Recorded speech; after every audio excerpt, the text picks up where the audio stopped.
पुष्पपातों में लैंगिक जनन के परागकण के संबंधित कुछ पॉइंट आज पढ़ेंगे।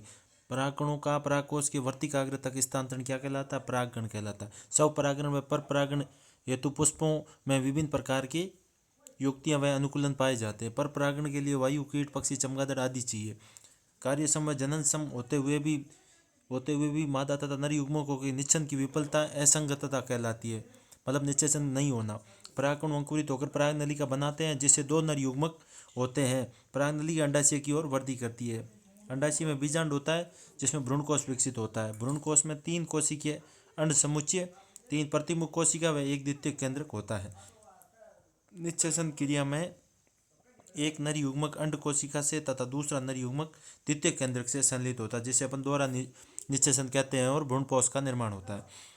युग्मनज से भ्रूण तथा प्राथमिक भ्रूणकोश केंद्रक से भ्रूणपोष का विकसित होता है। युग्मनज से भ्रूण बनेगा और प्राथमिक भ्रूणपोष, जिसे अपन PEN कहते हैं, इससे क्या भ्रूणपोष विकसित होता है।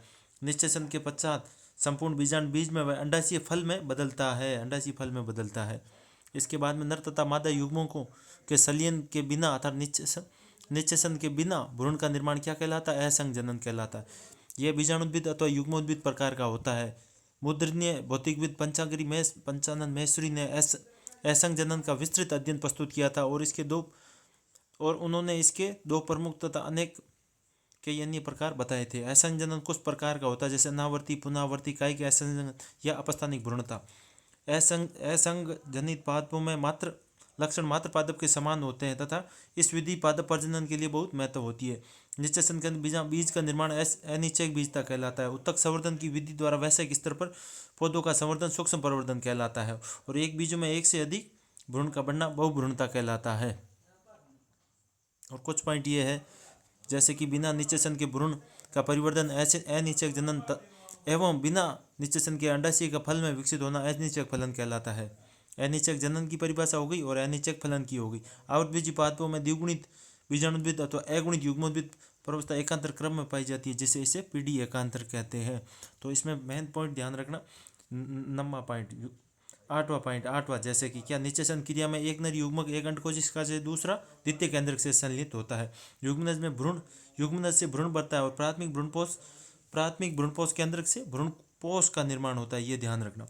और निश्चेषण के पश्चात अंडाशय, और ये किस में बदलता है? बीजांड बीज में, और अंडाशय फल में बदलता है, ठीक है। और इसके बाद में असंग जनन किसे कहते हैं? नर तथा मादा युग्मकों के संलयन के बिना अर्थात निश्चेषण के बिना भ्रूण का परिवर्तन असंग जनन कहलाता है। यह बीजाणुद्भिद अथवा युग्मोद्भिद प्रकार की होती है। पंचानन महेश्वरी ने इसके बहुत सारे प्रकार बताए थे। इसमें फिर अगला पॉइंट ये है, असंग जनित पादपों के लक्षण मात्र पादप के समान होते हैं, अतः इस विधि का पादप प्रजनन में उपयोग किया जाता है। निश्चेषण के बिना बीज का निर्माण अनिश्चयक बीजता कहलाता है।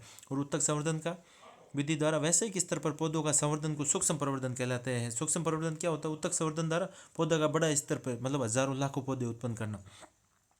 और बीजों में एक से अधिक भ्रूण का बनना बहुभ्रूणता कहलाता है। बहुभ्रूणता किसमें होती है? नींबू में होती है, नींबू या संतरा में होती है बहुभ्रूणता।